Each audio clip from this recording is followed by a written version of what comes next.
one, go. I think the first day is the toughest day to play, talent-wise. If you pan around the room, you can see a lot of people here chose the first day.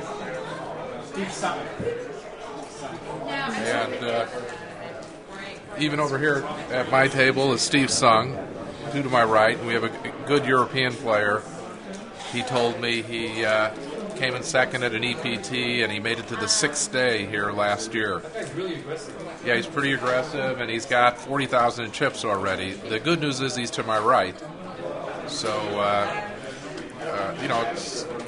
right now he's kind of got the table captaincy that I plan on taking away from him at some point during the day. I don't really have to go after anyone in particular, but we don't have really weak players at our table. You can tell by the way people open. They're opening for like 350 and the 50-100 level, which makes you think they played online and played on sites where they open for the pot. 350 is the pot at 50 and 100 blinds is a pot-sized raise. And we have serious poker players at our table. So that means that I don't expect people to just give me chips, and I'm going to have to take them. After the first level, I have 25,000 after starting with 20, so that's pretty decent. But I have my sight on getting to where I have the most chips at the table. That's always something I go after in these big field events. So I can, as I said earlier, so I can push people around. So hopefully by the next level, I'll be a little closer to the chip lead at my table. Okay, this is after the second break on my first day, and our table kind of flattened out where everyone had about 30,000 chips. I was a little short, mainly because the European player flopped set under set, doubled someone up. Actually, before that hand, I think I picked up two queens, and a guy in first position, who's one of the more inexperienced players at the table, had just lost a big pot, and he was ripe to go and ripe to call a big bet. He raised in first position. There you go, same hand. Yeah, and Steve Sung just called. I put him on a middle pair, and normally I wouldn't raise so much, but I wanted to freeze Steve out of the pot and just play the guy head up. And if the guy somehow, after losing a big pot, woke up with aces or kings, that was the way it was going to go. The guy hesitated for a while, and it was pretty clear to me he had something like 9s through jacks or maybe ace-king. He wasn't sure what to do, and he called. I was sure Steve Sung was going to fold. Steve's over there now. And Steve claims that he had two queens also. Okay, it just seemed to me that Steve had about 10s is where I put Steve. I was really surprised that he called that big a raise. The whole reason I raised so much was to knock Steve out of the pot. When the flop came king-jack small, it was a bad flop. I really didn't want to check it. I probably should have bet about 3,000, which was enough to really differentiate whether people hit the flop or not. Because it might look like I flopped three kings, even if I bet small. And I bet 5,000. The pot was 13,000. I probably should have even bet less. And the guy, again, an inexperienced player, immediately moved in for another 5,000. No doubt that he had two queens. Yeah, he had ace-king almost for sure. No doubt he had me beat. Steve folded right away, and no reason for me to throw an extra 5,000 in there. I wish. I'm not disappointed with the way I played the hand, except I probably should have bet like 3,000, 3,500 on the flop. I think that would have been enough. So that knocked me down to 14,000. And then, fortunately, I picked up Jack-9 of spades, and I made a straight on the turn. King-Queen-10 was up there against a guy who flopped 3 10s. And we got it all in on the turn, and thankfully the board didn't pair. Got me up to 29,000. I haven't done much, back down to 27,000. At that point, it left like 5 people at our table with between 25 and 30,000. But just recently, the European player opened 5-6 of hearts in early position, flopped a 5, turned another 5, and won a big pot off Summer. Now he's back up near 40,000.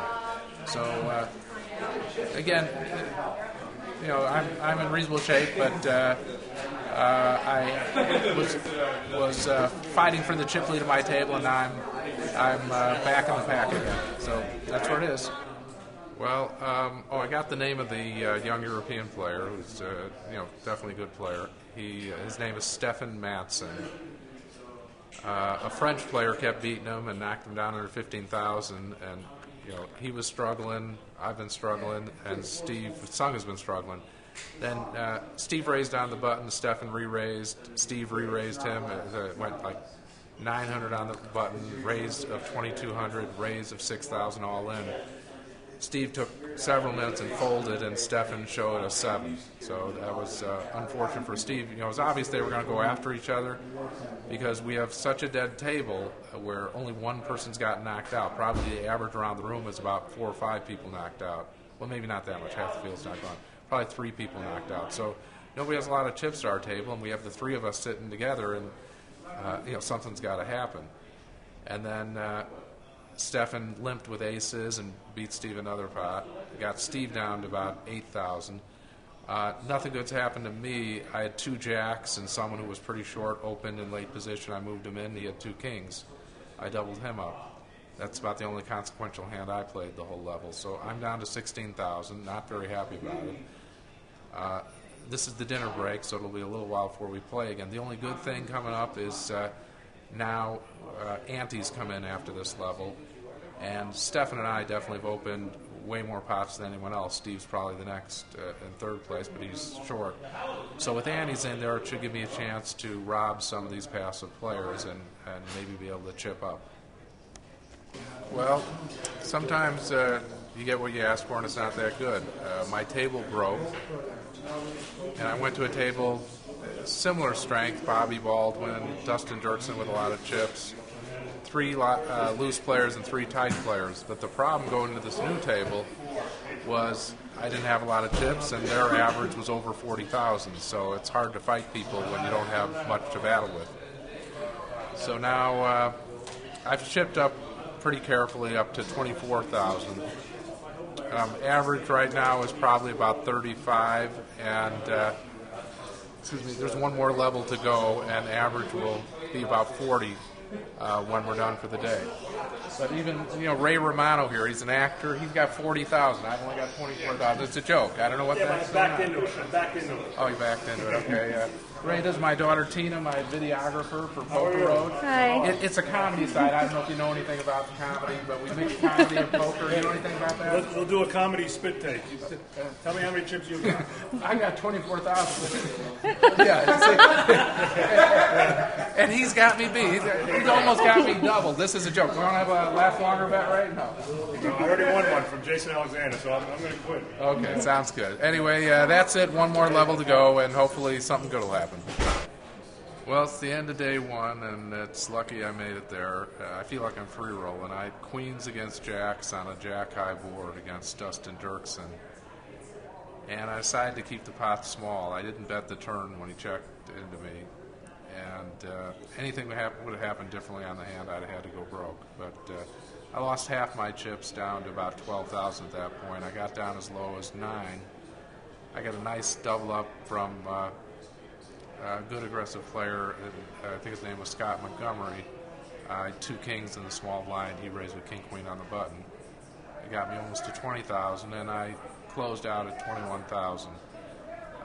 Not very good. Average is about 40, but I really didn't have much to work with. And looking around the room, I had 2 really subpar tables. So hopefully I'll get a good table draw on. I don't know. It's about 5 days from now.